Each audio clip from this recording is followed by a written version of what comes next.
मोहनपुर नाम के एक गांव में गोपाल नाम का किसान अपनी पत्नी गौरी के साथ रहता था।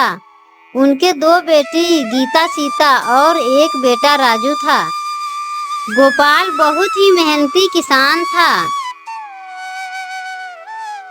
गोपाल रोज सवेरे जल्दी उठकर जमींदार मदन लाल के खेत में मजदूरी करने जाता था। गोपाल सुबह सुबह अपनी पत्नी गौरी से कहता है, गौरी, ओ गौरी, जरा सुनती हो? क्या हुआ जी? क्यों इतना सुबह सुबह चिल्ला रहे हो? गौरी, जमींदार जी ने हमें शाम को गांव के तालाब के पास किसी काम के लिए हमें बुलाया है। ठीक है, तुम जाओ, लेकिन रात होने से पहले घर लौट आना। इतना कहकर गोपाल अपनी कुदार लेकर खेत में काम करने निकल जाता है। अरे रामू भाई, चलता हूँ मैं, मुझे मुखिया जी से मिलने जाना है। दिन भर जमींदार के खेत में काम करने के बाद गोपाल जमींदार से मिलने तालाब के पास जाता है। अरे भाई गोपाल, कैसे हो?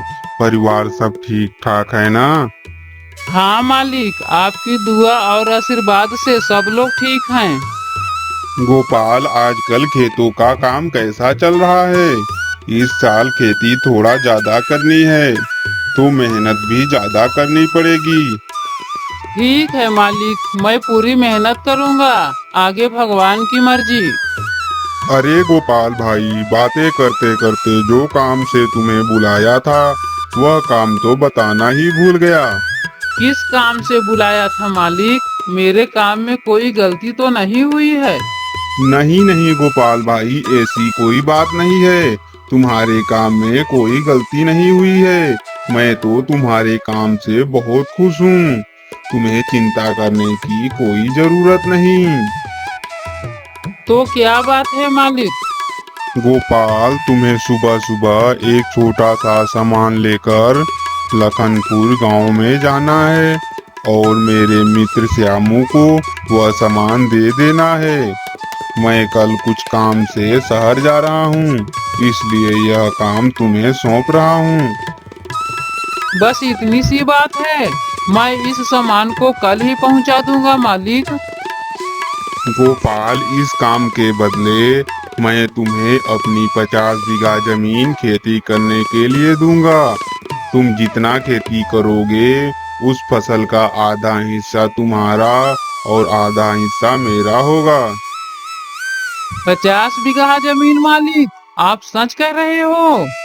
मैं सच कह रहा हूँ गोपाल, मुझे तुम पर पूरा विश्वास है। ठीक है मालिक, यह शर्त हमें मंजूर है। मैं तुम्हारे 50 बीघा जमीन पर खेती जरूर करूंगा। गोपाल जमींदार जी का बात सुनकर बहुत खुश हो जाता है और जल्दी से जमींदार से वह सामान लेकर घर लौट जाता है। गौरी, ओ गौरी, कहाँ हो? अरे मैं आ रही हूँ जी। अरे आप तो जल्दी आ गए और आप आज बहुत खुश लग रहे हो, क्या बात है? तो सुनो गौरी, कल सुबह मुझे जमींदार जी के काम से मुझे लखनपुर जाना है।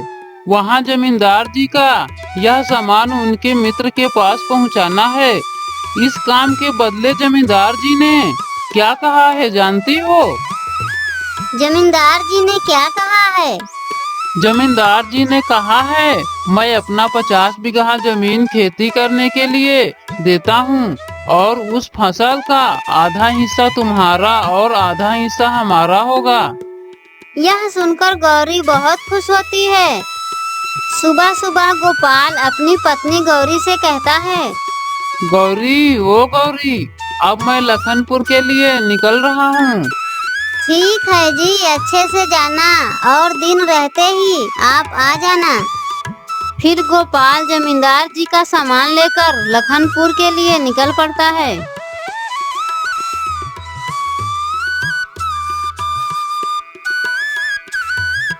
गोपाल चलते चलते आखिर लखनपुर गांव में पहुंच जाता है।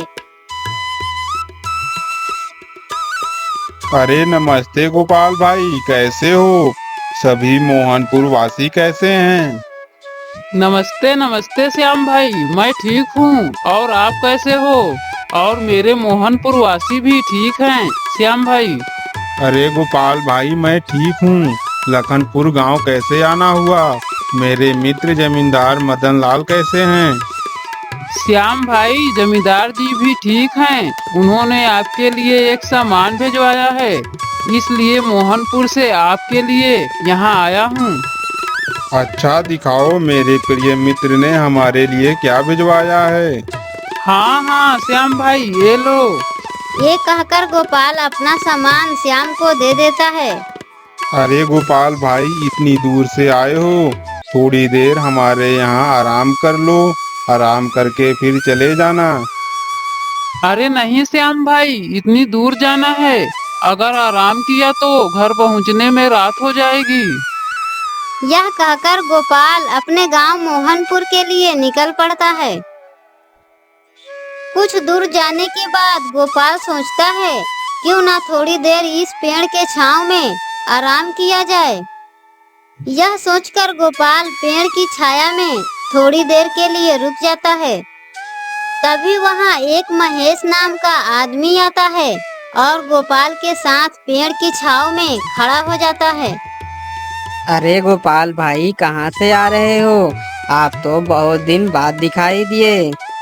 तभी गोपाल महेश से कहता है, महेश भाई, मैं जमींदार जी के काम से लखनपुर गया था, वहीं से आ रहा हूँ। थोड़ा थक गया था तो सोचा थोड़ा आराम कर लूँ। महेश भाई, वैसे आप कहाँ जा रहे थे? मैं माँ चंद्रिका देवी मंदिर दर्शन करने जा रहा हूँ। वैसे कहते हैं कि जो भी भक्त अपना मनोकामना लेकर जाता है, उसका इच्छा जरूर पूरी होती है। इसीलिए मैं भी दर्शन करने जा रहा हूँ।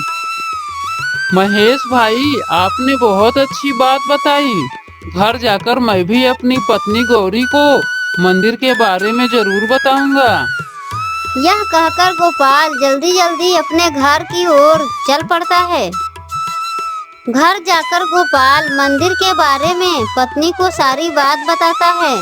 गौरी, हमें माँ चंद्रिका देवी मंदिर जाकर दर्शन करना चाहिए।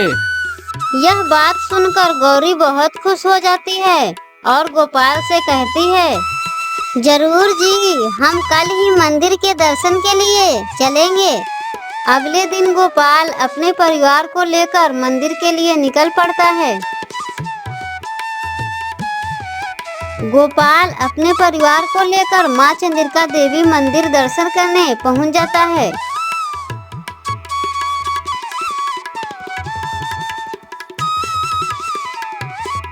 गोपाल दर्शन करके अपने घर लौट आता है और जमींदार मदन लाल के द्वारा दिया गया खेतों में फसल उगाकर धनवान हो जाता है।